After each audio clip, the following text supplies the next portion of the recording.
नमस्कार, आपका फिर से स्वागत है टीवी 9 डिजिटल पर और मैं हूं गुंजन मित्तल।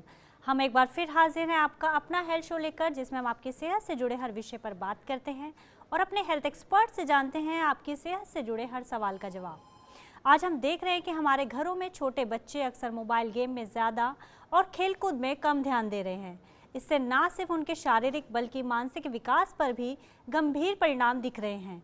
उनके फिजिकल और मेंटल हेल्थ पर मोबाइल गेम्स किस तरह असर डाल रही है, आज उसी पर बात करने के लिए हमारे साथ हैं doctor BC Roy awardee and Medanta hospital की सीनियर पेडिट्रिशियन डॉक्टर नीलम मोहन। डॉक्टर नीलम, आपका बहुत बहुत स्वागत है हमारे शो में। Thank you. लेकिन इससे पहले हम इस चर्चा को आगे बढ़ाएं, हम आपको बताना चाहते हैं टीवी 9 डिजिटल के न्यू इनिशिएटिव टीवी 9 वैन के बारे में। आखिर क्या है ये इनिशिएटिव, आइए देखते हैं इस वीडियो में। Today, doctors are busier than ever providing care and advice to patients. And the reality is that an average patient now spends much more time in the waiting room than in the doctor's chamber. With such a captive audience, it's time to put their wait time to good use. Introducing TV9 Waiting Area Network that provides premium patient engagement experience through engaging and informative videos. These videos are created keeping in mind an Indian patient seeking medical attention. TV9 Waiting Area Network provides a perfect platform for educating the patients on everything a doctor's practice has to offer while elevating the doctor's brand at the same time. As a doctor, all you need is to have Wi-Fi at your clinic and we'll take care of the rest. We provide you with a TV, a media player, your clinic profile, and a playlist customized as per your practice. Combine all this with the regular news updates from TV9 and you have an awesome branding and marketing tool for your clinic. Write to us at van@tv9.com and we'll get in touch with you to set up our solution at your premises. Mobile games हमारे बच्चों पर किस तरह असर डालती है, आज इसी पर हम चर्चा करेंगे डॉक्टर नीलम के साथ। डॉक्टर नीलम, पहला कंसर्न तो आइज़ का ही है। आज हमारे घरों में हम देखते हैं कि छोटे बच्चे मोबाइल पर काफ़ी ज़्यादा टाइम स्पेंड करते हैं। इससे बच्चों की आई साइट काफ़ी इफेक्ट हो रही है, छोटे बच्चों को स्पेक्स लग रहे हैं। ये कितना बड़ा कंसर्न है हमारी सोसाइटी के लिए? जी, एक्चुअली आप सच कह रहे हैं। जब हम छोटे थे तो हम क्लियरली याद है, माँ बाप हमें हमेशा बोलते थे कि ज़्यादा एक चीज पे मत देखें या टीवी या, तब तो हमारे पास इतनी मोबाइल फोन्स की बात नहीं होती थी। लेकिन अब ये एक फैशन बन गया है कि चाहे आप कौन सी भी सेक्टर कम्युनिटी के हो, हर परिवार में एक स्मार्टफोन और उसका यूज और अब्यूज हो रहा है बच्चों के लिए। तो काफी स्टडीज ने ये बताया है कि बच्चों में, एक्सपेशली यंग चिल्ड्रन 5 ईयर से 18 तक की ये जो स्टडीज हुई थी, उनमें देखा गया है कि जो आईज में थकान कहते हैं और रिफ्रैक्टरी एरर, जिसमें कि नंबर आ जाना आंख पर, ये सारे सिम्टम और हाईलाइट थोड़ी थोड़ी आंख इस तरीके से बच्चे बंद करते रहते हैं। तो ये सारी प्रॉब्लम्स उनको हो रही है which is related to abuse, especially mobile से। क्योंकि टीवी तो फिर भी आप एक डिस्टेंस पे रखते हो, लेकिन जब आप मोबाइल यूज कर लेते हो और बच्चे जब गेम्स या कुछ खेलने लग जाते हैं तो वो डिस्टेंस बहुत कम हो जाता है और इसीलिए ये प्रॉब्लम्स बच्चों में अब ज्यादा हो चुकी है पहले से बराबर। डॉक्टर नीलम, हम देखते हैं कि बच्चों के आईज़ में से पानी भी आने लगता है, आंखें भी ब्लिंक करने लगती हैं। तो आईज़ के साथ साथ जैसे लेटेस्ट स्टेज में क्या हम बच्चों में सर्वाइकल या न्यूरो जैसी प्रॉब्लम्स भी देखते हैं, क्योंकि बच्चे ज़्यादातर स्क्रीन बड़ा झुक के देखते हैं, पास से देखते हैं? जी, बहुत अच्छी बात की है।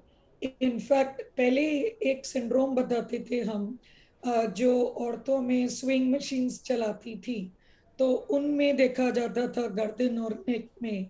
अब वो सिंड्रोम तो लोग भूल गए, लेकिन अब सारे बच्चों में और ये मोबाइल यूजर्स में हम इस किस्म की देख रहे हैं कि उनकी नेक एंड शोल्डर मसल से इफेक्ट करे हुए, प्लस जो हम ट्रिपीसियस मसल्स बोलते हैं, इन सब पे काफी उनकी इफेक्ट हो रही है, दर्द रहना एंड आगे जाके बॉडी के पोस्चर, स्कोलियोसिस, सर्वाइकल, ये सारी प्रॉब्लम्स हो रही हैं बच्चों में एज कंपेयर टू जब ये नहीं थे। उनकी ड्यूरेशन के टाइम से जो अभी की स्टडीज बता रही हैं काफी हद तक ये बढ़ चुकी हैं। तो आप इसको कितना बड़ा कंसर्न देखती हैं? आप अभी जैसे हम देख रहे हैं कि बच्चे जो हैं आउटडोर एक्टिविटीज़ में पार्टिसिपेट नहीं कर रहे हैं और ज़्यादा जो टाइम है वो स्क्रीन के सामने बिताते हैं। ओबेसिटी भी एक बहुत बड़ा प्रॉब्लम है कि बच्चे मोबाइल के सामने ही खाते हैं और ज़्यादा खाते हैं, क्योंकि ये साइंटिफिकली प्रूफ है कि जब आप स्क्रीन देखकर खाते हैं तो आप भूख से ज़्यादा खाते हैं। तो आप ओबेसिटी जैसे जो डिसऑर्डर्स भी वो देख रही हैं और कैसे प्रॉब्लम्स देख रही हैं? काफी दुख की बात है। एक टाइम था जब हम देश में मेल न्यूट्रिशन की बात करते थे, अंडर न्यूट्रिशन की बात करते थे।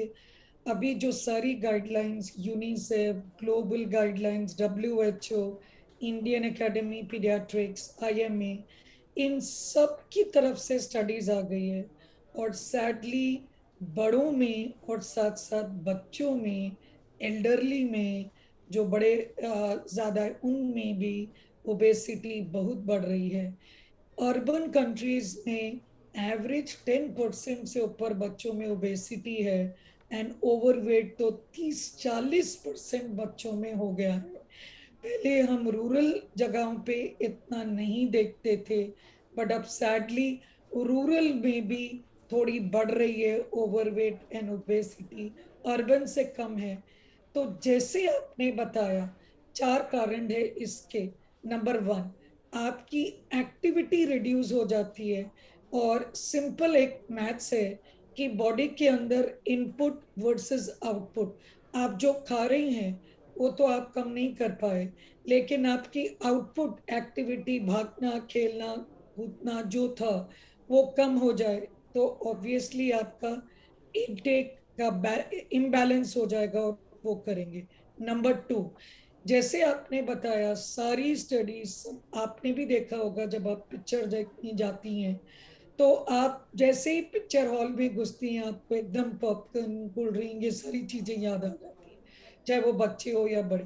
तो ये सिमिलरली एक और जब इंसान इन्वॉल्व हो जाता है स्क्रीन में देखते देखते तो वो ओवर ईटिंग करता है। और ये एक नहीं, her studies pan across the world में ये बताई है कि इससे ये नुकसान है। नंबर 3, जो एडवर्टाइजमेंट्स आते हैं वो एडवर्टाइजमेंट्स भी नुकसानदायक है। अगर आपने नोट किया होगा, सारे एडवर्टाइजमेंट्स होते हैं, मैं ब्रांड्स को नहीं नेम करूंगी, but soft drinks, cool drinks, fatty foods, chips, burgers, इस सारी चीजों की एडवर्टाइजमेंट होती हैं। तो जो एक छोटा बच्चा होता है वो डिफरेंशिएट नहीं कर पाता है कभी कभी शो और रियल लाइफ और एड में। उसको जो उसका फेवरेट हीरो होता है वो अगर उस कोल्ड ड्रिंक की बात करा या उसकी हाई कैलोरी चिप्स या जिसकी बात करता है तो वो उससे कनेक्ट हो जाता है एंड उससे भी वो चीजों की वो डिमांड करने लगता है। और ये सारे कारण से ओबेस 3। और फोर्थ लास्ट कारण जो मैं बताना चाह रही थी is because of excess screen time, TV, mobile, screen, देखा गया है कि डिप्रेशन हो जाता है। और एक तरीके का डिप्रेशन जो बच्चों में एक्सप्रेस करता है वो है ईटिंग डिसऑर्डर। या तो डिप्रेशन में खाना कम कर देंगे, बंद कर देंगे, या अधिकतर डिप्रेशन में बच्चे ओवर ईटिंग करना शुरू कर देते हैं और वो उस तरीके से ओवर ईटिंग, बिंज ईटिंग। तो ये मेन 4 कारण हैं। और साथ ही जब एक बारी आप ओवरवेट या ओबीस हो जाएं, आपको सेल्फ अपना पसंद नहीं आता और उस गम में आप और ओवर ईटिंग करते रहते हैं। तो these are the main causes of obesity, ये स्क्रीन टाइम को लेकर। बिल्कुल परफेक्ट डॉक्टर। मैं आपसे ये जानना चाहती हूँ कि फिजिकल हेल्थ की तो हमने बात कर ली, पर बच्चों की फिजिकल हेल्थ के साथ साथ मेंटल हेल्थ पर कैसे असर पड़ता है मोबाइल गेम्स और मोबाइल्स का? आपने इतनी बढ़िया बात करी कि सबसे ज्यादा दुख इस बात का है कि फिजिकल के साथ साथ मेंटल हेल्थ पे इसका डैमेज शायद, अगर मैं कह पाऊं, फिजिकल से ज्यादा ही हुआ है, इक्वल या कम नहीं। क्योंकि अ, ये एक तरीके का सिंड्रोम बताया जा रहा है इसको, जो मोबाइल सिंड्रोम, एंड जिसमें देखा गया है कि वो एक एडिक्शन, स्पेशली जैसे ये बच्चे गेम्स गेम्स खेलना शुरू कर देते हैं, और आप देख रहे हैं कि काफी गेम्स फ्री प्रोवाइड किए जाते हैं, तो ये गेम से एक एडिक्शन हो जाती है। तो वो एक ट्रायंगल है, आप एडिक्शन हुई तो उससे डिप्रेशन हो जाएगा, और डिप्रेशन से आपका सोशल बिहेवियर एबनॉर्मल हो जाएगा, लोगों की आपकी मिलने की शक्ति, या आपको डर लगता है, आपको अच्छा कॉन्फिडेंस नहीं लेवल लगता कम है हो जाएगा लोग, बच्चों का। तो आप नहीं मिलते हैं। थर्ड, लोनलीनेस, और ये एडिक्शन भी डायरेक्टली लोनलीनेस कर देगा, डायरेक्टली। तो ये एक विशियस साइकिल है, एक तो ये डायरेक्ट तीन इफेक्ट किया, और ये डिप्रेशन भी सोशल बिहेवियर को किया, और सोशल भी लोनलीनेस। तो ये एक प्रॉपर एक विशियस साइकिल बन गई है ये मोबाइल फोन की सिंड्रोम से, जो एंड में बिसाइड्स दिस मेंटल हेल्थ, जो दूसरी मेजर प्रॉब्लम उभर के आ रही है, वो है एग्रेसिव बिहेवियर और बिहेवियरल डिसऑर्डर। शायद ही ऐसा परिवार होगा आज के दिन जिनको आप पूछो और वो ये ना बोले कि उनका बच्चा बदतमीजी, एग्रेसिव, लड़ने जैसे नहीं कर रहा है। क्या आप ये अपने टाइम में सुनती थी? क्या ये मैं अपने टाइम में सुनती थी? जी। इसे मिलेनियम सिंड्रोम कह लो आप। ये 2000 के बाद जो बच्चे हुए हैं जी। उनमें अधिकतर ये, क्योंकि rapid development of smartphones, mobile, video games, ये सारे के बदले significant behavioural disorder, significant effect, जिसको हम एग्रेसिव बिहेवियर हो गए छोटे बच्चों में और बड़े। इनके साथ साथ कॉग्निटिव, कॉग्निशन मींस कुछ एक चीज है, और मैथ्स है, कॉग्निशन है, आपको कुछ आया तो आप अपने आप को कैसे प्रोटेक्ट करेंगे, ये सारे उनकी रिस्पॉन्सेस ब्लंट हो गए, कॉग्निशन खराब हो जा रहा है, social interaction behaviour, racial discrimination, that means थोड़ी सी टीवी के ये जो प्रोग्राम है उसमें रेशियल डिस्क्रिमिनेशन है, गोरा, काला, इंफीरियर, अमीर, गरीब। तो जो बच्चे होते हैं उनको लगता है कि जो उनका फेवरेट हीरो है वो भी एग्रेसिव काम कर लेते हैं जब, तो वो कंफ्यूज हो जाते हैं कि ये बुरा है या अच्छा है, क्योंकि वो तो अच्छा हीरो है। तो ये सारे इफेक्ट्स का बहुत नेगेटिव इफेक्ट पड़ रहा है, और हम बात करेंगे कि हम क्या कर सकते हैं इसके। जी बिल्कुल, आपने सही कहा कि बच्चों के बिहेवियर में काफ़ी बदलाव आता जा रहा है। बच्चे एग्रेसिव, अब्यूजिव हो रहे हैं। जब तक आप फ़ोन गेम खेलने देंगे तो बिल्कुल सही है, जैसे ही आप गेम के लिए मना करेंगे तो आप सबसे बड़े दुश्मन बन जाएंगे बच्चों के। अच्छा, ये बताइए आप मुझे कि बच्चों के कंसंट्रेशन लेवल और स्कूल परफॉर्मेंस पर कितना असर पड़ रहा है इसका? ब्यूटीफुल गुंजन, बिल्कुल सही।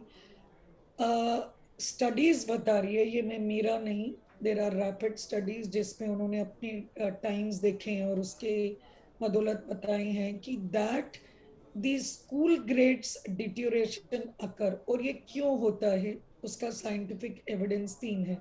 नंबर वन, आप जब एक्सेसिव मोबाइल गेम्स और इस पे लग जाते हैं तो ऑब्वियसली आपका टाइम इन चीजों पे स्पेंड हो रहा है। टू, आपको स्लीप प्रॉब्लम्स हो जाती हैं, late night sleep, nightmares, because जो आप गेम्स देखें उससे रिलेटेड, तो आपकी अलर्टनेस पावर कम हो गई। नंबर थ्री, आपकी रिटेंशन, कॉग्निशन, ये सारी बिकॉज जो मैंने आपको बताया उससे रिलेटेड थी, वो कम हो गई।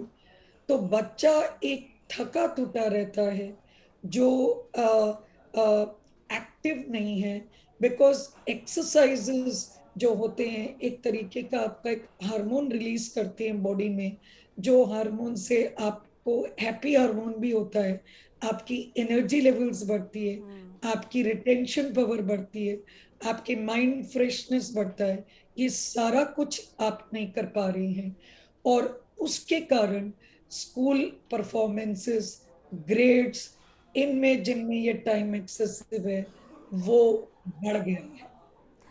डॉक्टर नीलम, अगर मैं आप आपसे ये जानना चाहती हूँ कि अब मैं कई वीडियोस देखती हूँ सोशल मीडिया पे जिसमें बच्चे मोबाइल गेम्स इतना ज़्यादा खेलते हैं कि काफ़ी मेंटली बिहेव कर रहे हैं, उनका अपने ऊपर कंट्रोल नहीं है, तो कितनी सच्चाई है इस तरह की वीडियोस में? बिल्कुल ये सच है, आप यकीन नहीं मानेंगे। डेली जब हमारे पास पेशेंट्स आते हैं, किसी और प्रॉब्लम से आते हैं, वो कभी माँ बाप हमारे पास नहीं आते हैं कि मेरा बच्चा ज्यादा टीवी एडिक्ट है या मेरा बच्चा फोन एडिक्ट है, कभी नहीं आते। मेजोरिटी ऑफ द टाइम वो किसी और प्रॉब्लम से हमारे पास आते हैं। पेट दर्द से आएंगे, स्कूल में रिटेंशन नहीं हो रही है, डॉक्टर साहब क्या है, कुछ खाने में हम करें क्या है, या एग्रेसिव बिहेवियर को लेके आते हैं, या आंख के नीचे सर्कल्स हो जा रहे हैं, बच्चा सुस्त रहता है, लोनली है, उदास रहता है, अपने में रहता है, ऐसी बिहेवियर प्रॉब्लम से आते हैं। And then we realise that इतने माँ बाप को पता ही नहीं चलता है कि जब आप उनके, एक बच्चा था मेरे पास, वो पैनक्रेटाइटिस पेट दर्द से आया, और उसकी जब मैं इंटरेक्शन देखती थी माँ बाप और उससे, माँ डरती थी क्योंकि वो उसको अगर खाने में चिकना नहीं देना था या जो भी, वो एक बच्चा एक रोग जिद्दी अड़ियल, मतलब बदतमीज किस्म के हो जाते हैं, जिसमें फैमिली की पूरी ही पूरी मतलब मदर फादर फैमिली रिलेशन खत्म हो जाता है, डिस्टर्ब हो जाते हैं। क्योंकि उनको डिस्टर्ब, फादर मदर को डांटते हैं, मदर को नहीं समझ आता है।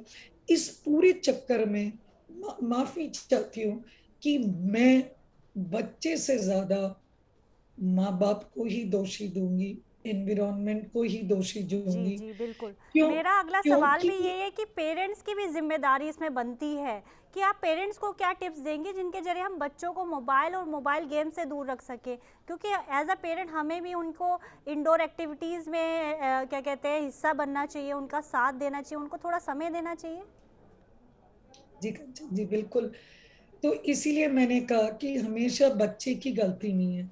कभी कभी मैं कहती हूँ बायोलॉजिकल पेरेंट्स होते हैं जिन्होंने पैदा की, लेकिन अगर वो बच्चा सेम बायोलॉजिकल पेरेंट का कोई अडॉप्ट कर ले, वो अपने तरीके से पाले, तो दूसरा बच्चा बायोलॉजिकल पेरेंट्स के पास है, आपने देखा होगा सेम जीन्स होते हुए भी वो बच्चे दोनों अलग हैं। तो क्या फर्क था? वो फर्क क्या था, जैसे कि जिस तरीके से माँ बाप ने उस बच्चे पे कंट्रोल किया, या एनवायरनमेंट का, स्कूल का, पेयर फ्रेंड्स का, इन सब का असर पड़ता है हमारे पे। इसीलिए कहावत है बड़ों के लिए भी कि आप अपने फ्रेंड्स अच्छे रखें, और आपकी जान पहचान आपके दोस्त से होएगी, आपकी जान पहचान आपके माँ बाप से होगी। तो माँ बाप को भी एक अच्छा रोल मॉडल बनना है। अगर वो खुद बैठ के सीरियल्स देखते रहें सारा टाइम और बच्चे को कहे जा बेटा तू पढ़, जा बेटा तू ये कर, तो वो नहीं होगा। आपको भी, मुझे याद है जब हमारे बच्चे छोटे थे तो हम भी सिर्फ डिस्कवरी चैनल और न्यूज यही अलाउड था, या एक एक सेट टाइम रखना चाहिए फैमिली को जिसके लिए। और सिंपल टिप्स अगर आप इजाजत दें तो मैं दूंगी कि फर्स्ट ऑफ ऑल पेरेंट्स को स्क्रीन टाइम का, जो beautiful American academy of guidelines paediatrics की गाइडलाइंस है, 18 महीने से छोटा बच्चा का स्क्रीन टाइम जीरो। मैं दोबारा बोलती हूँ, जीरो। हाँ, कभी आपने कि पेरेंट्स ग्रैंड पेरेंट्स कोई आउट ऑफ स्टेशन है, वो कोई चैटिंग वीडियो कर ले तो समझ आती है। अदरवाइज मेरे पास माँ बाप आते हैं, यकीन नहीं मानोगे, 9 महीने का बच्चा, 10 महीने का बच्चा गोद में और एक मोबाइल उसको दे रहे हैं और मुझसे बात कर रहे हैं, तो वो तो बहुत ही खतरनाक है, बिकॉज उनकी ब्रेन की डेवलपमेंट खत्म हो जाएगी इस तरीके से। सो प्लीज उनका मोबाइल टाइम जीरो। 18 महीने से 2 साल के बीच में आपको कम से कम सिर्फ एजुकेशनल फ्यू, आधे घंटा 24 आवर्स में एजुकेशनल प्रोग्राम आप कुछ दिखा सकती हैं, दैट्स इट।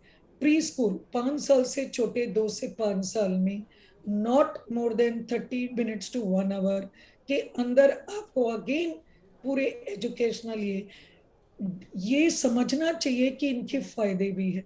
थोड़े से एजुकेशनल प्रोग्राम है जो बहुत अच्छे हैं, आपको स्टिमुलेशन, एजुकेशन, ये सब, तो दैट इज द टाइम। और आपको और ऑब्जर्व भी 5 करना साल चाहिए एज अ पेरेंट कि बच्चे बेसिकली देख क्या रहे हैं फ़ोन में, क्या कर रहे हैं फ़ोन में बेसिकली।